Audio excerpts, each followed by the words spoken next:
nagsako pa yung mama ko. So,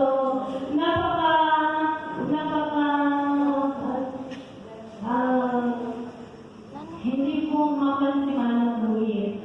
So, si Manong Buwit po ay siya po ay isang salungero. Pero si Manong po ay may limitasyon. Hindi siya yung sugarol na kumbaga lubos-lubos yung kanyang sugar. Marunong po siya magsugar.